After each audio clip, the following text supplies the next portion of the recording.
Comment interpréter les rêves? Tu sais, toutes ces images mentales qui tournent en boucle tout au long de la nuit et qui essaient de nous délivrer un message très important, mais la plupart d'entre nous, on est tellement occupés quand on se réveille le matin qu'on n'y prête pas attention.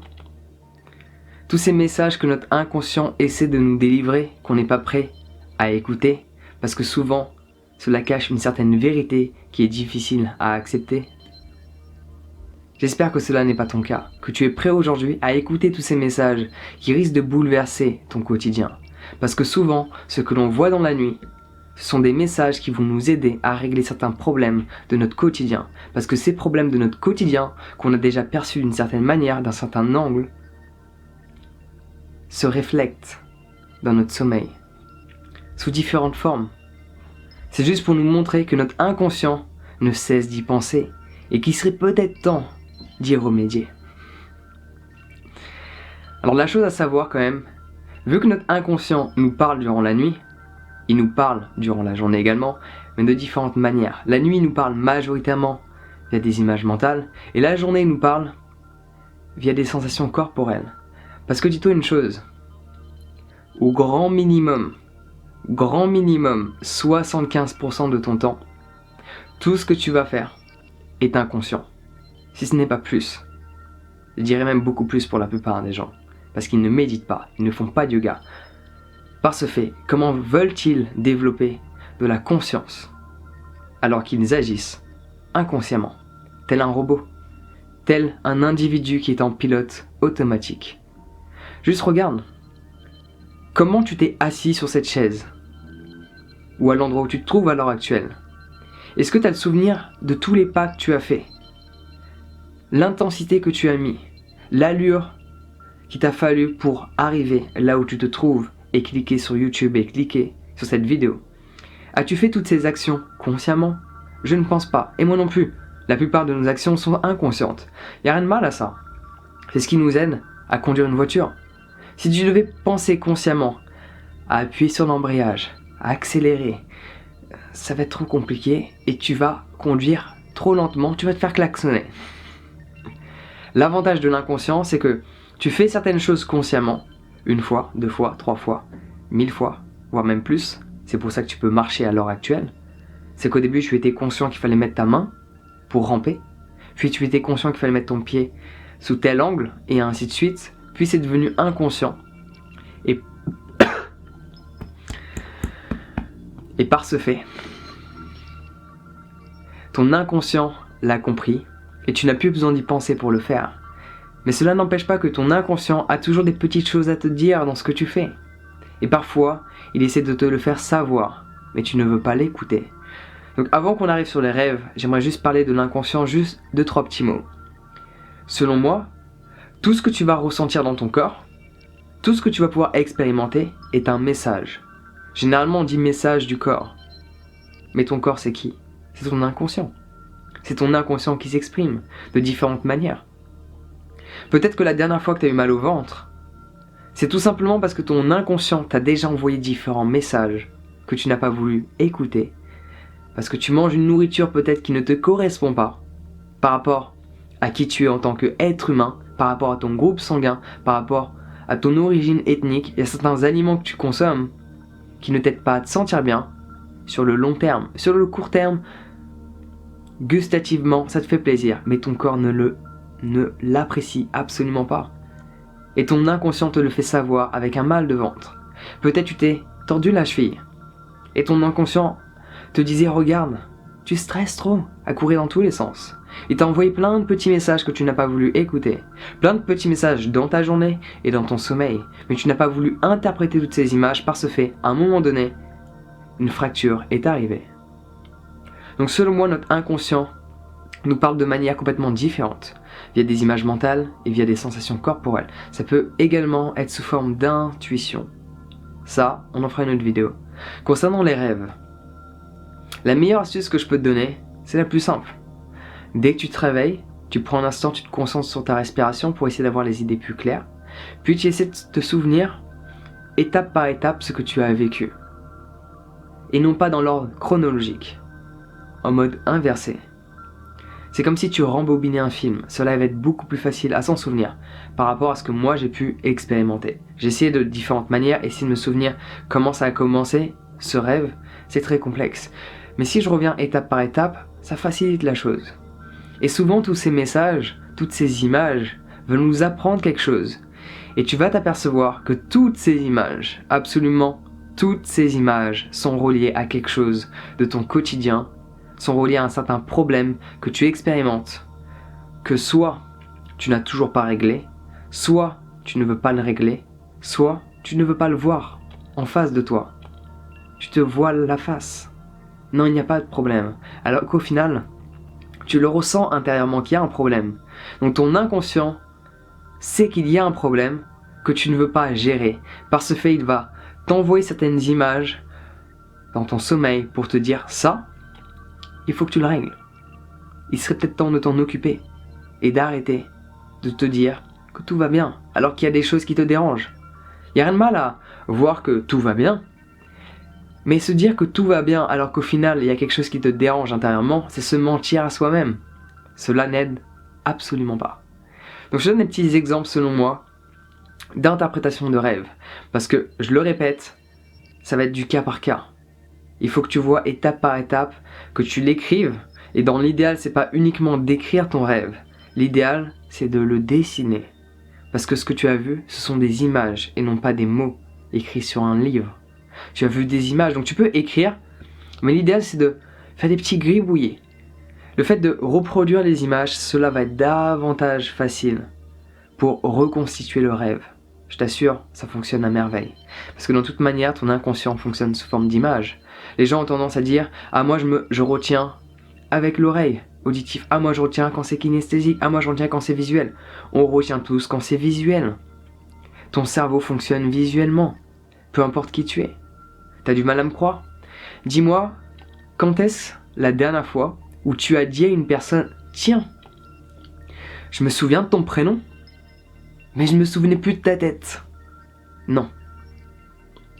Cela n'existe pas. C'est inversé. Je me souviens de ta tête, mais je ne me souviens plus de ton prénom. Est-ce que tu peux me le dire? Nous sommes des créatures visuelles. Donc il faut que tu reproduises ce que tu as vu. Il faut que tu reproduises ce visuel sur le papier. Tu peux écrire certains mots qui peuvent t'aider à reconstituer une image, ou si tu ne sais pas dessiner, il n'y a rien de mal à ça. Il faut travailler, il faut s'exercer. Et à un moment donné, tu pourras dessiner. Essaie de reproduire toutes ces images, et essaie de voir la relation avec cette image, parce que selon moi, les images que tu vas te souvenir, t'as pas besoin de te souvenir de tout ton rêve. Le plus important, ce sont les images que tu arrives à remettre sur le papier. Qu'est-ce que cette image veut te dire par rapport à ce que tu as expérimenté hier? Parce que dis-moi ce que tu as pensé hier, et je vais te dire de quoi ton rêve va être fait. Décris-moi ton rêve, et je vais te dire ce que tu as pensé hier. Parce qu'à chaque fois, c'est connecté. Si tu penses dans ta journée constamment au fait de t'acheter une nouvelle voiture, il y a de grandes chances qu'une voiture risque d'apparaître dans ton quotidien pour différentes raisons. Peut-être que tu vas la voir sous différentes formes, peut-être que tu vas la voir dans différents scénarios. Un scénario plutôt agréable ou un scénario plutôt dramatique, parce que le message derrière va être différent. Il y aura un message qui va te dire peut-être que tu es censé l'acheter, et un autre que tu es censé la louer, et un autre que peut-être tu es censé ne pas l'acheter. Acheter une moto peut-être, acheter un bateau, ou peu importe. Suivant comment l'image est constituée, suivant comment le scénario se déroule, le message va être différent. C'est pour ça que ça aide de retranscrire le tout sous papier. Alors là, je vais donner des petits exemples qui devraient t'aider. Si dans un de tes rêves, admettons, tu as la sensation d'être oppressé par des gens qui sont autour de toi, tu sens leur regard et tu sens que tu es mal à l'aise, c'est probablement du fait que tu n'aimes pas te sentir vulnérable, parce que tu n'as pas pleinement confiance en toi. Par ce fait, ce rêve te donne une certaine indication sur ce qu'il faut que tu fasses durant ton quotidien. Avoir davantage confiance en toi, réussir à être vulnérable, te mettre tout nu et courir dans la rue. Non, fais pas ça. On est en France ici, tu vas te prendre une amende. Ou peu importe le pays dans lequel tu te trouves, généralement, c'est pas très réglementé de courir tout nu. Pourtant, il n'y a rien de mal à ça. C'est un petit peu catastrophique. On n'a pas le droit de courir tout nu, mais les gens, ils ont le droit d'offrir des pistolets en plastique à leurs gosses. Bienvenue sur la planète Terre. Autre rêve. Autre interprétation qui pourrait éventuellement y avoir. Si tu te vois tomber, c'est peut-être qu'il y a quelque chose que tu es en train d'expérimenter qui te fait peur. C'est mon interprétation. Je dis pas que c'est l'interprétation de tous les rêves, mais si tu te vois tomber, c'est peut-être que tu n'arrives pas à t'agripper sur quelque chose. Tu n'arrives pas à donner un sens à ton existence. Donc tu as l'impression de tomber dans le vide, de ne pas savoir quoi faire.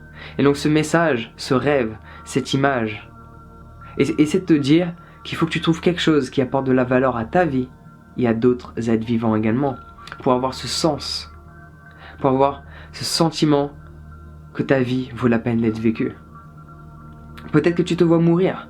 Ça, d'après Freud, c'est un très bon signe. C'est signe de renouveau, c'est signe de renaissance. C'est que ton ancien toi meurt et laisse place à un nouveau toi. Ça peut être uniquement toi en tant qu'individu par rapport à ta manière de penser. Mais ça peut également être à quelque chose que tu expérimentes et que tu vas peut-être déménager. Peut-être qu'il faut que tu trouves un nouveau boulot. Parce que qui dit changer de boulot dit changer d'environnement souvent. Qui dit changer d'environnement dit changer tout ton cercle amical. Par ce fait, il y a un nouveau toi qui émerge parce que tu meurs. Ton ancien toi meurt. Qui tu étais change parce que tu changes ton monde extérieur. Par ce fait, ton monde intérieur change également. Mais ça fonctionne toujours mieux quand tu commences par l'intérieur. Intérieur, extérieur et non pas extérieur, intérieur. Mais les deux fonctionnent. Les deux fonctionnent. Donc voilà des petites interprétations que j'avais envie de partager avec toi. Si j'en ai une autre qui me vient en tête pendant que je te parle, je te la fais savoir. Mais pour l'instant, c'est tout ce qui me vient en tête. Ah oui, j'en ai une. C'est celle-là que je voulais parler. Et je pense que pas mal de personnes doivent l'expérimenter. Avoir la sensation d'être poursuivi par quelque chose ou quelqu'un. Alors c'est peut-être parce que tu regardes trop la télévision. Sûrement. Tu regardes trop de films. Parce qu'il faut savoir une chose. Toutes ces images que tu absorbes, que ce soit des images de panneaux publicitaires ou tout simplement des images dans ton quotidien, dans la nature, ou les images de la télévision, qui sont déjà des scénarios préfaits. Tu as juste besoin de les prendre et de les mettre et de les visionner à nouveau. Le scénario est déjà créé. Il y a de grandes chances que ce que tu vois à la télé, tu le vois d'une manière très similaire dans ta tête durant ton sommeil. Donc juste pour revenir sur ce que je disais, si tu as la sensation d'être poursuivi par quelque chose ou quelqu'un, c'est sûrement, voire très probablement, que tu as plein de problèmes dans ton quotidien que tu ne veux pas gérer. Tu les mets de côté et ton inconscient te dit, ils vont te rattraper. Il serait peut-être temps de t'y mettre et de les résoudre dès maintenant. Arrête de procrastiner, commence à faire ce que tu dois faire aujourd'hui. Donc voilà, n'oublie absolument pas de prendre une petite feuille de papier quand tu te réveilles. L'idéal, je sais que c'est très compliqué pour beaucoup de personnes. Moi-même, je pourrais me réveiller sans réveil, mais je veux profiter un maximum de la journée, donc je me réveille avec un réveil pour avoir davantage d'heures dans la journée à expérimenter la joie de vivre. Mais sinon, l'idéal est de te réveiller sans alarme parce que ton alarme fait une interruption dans le rêve dans lequel tu te trouvais. Ça prend sens.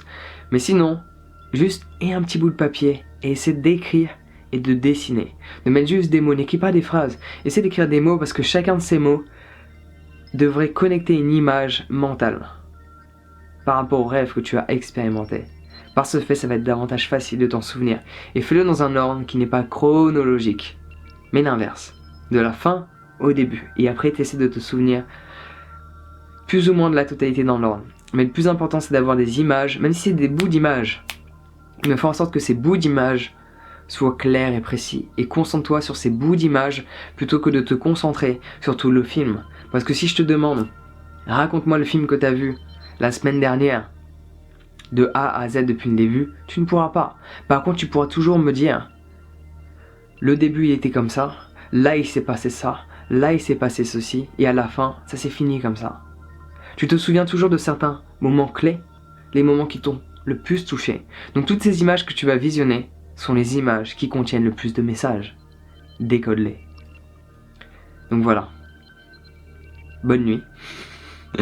Passe une bonne journée. Tout dépend de l'heure qu'il est. Prends soin de toi et on se voit bientôt.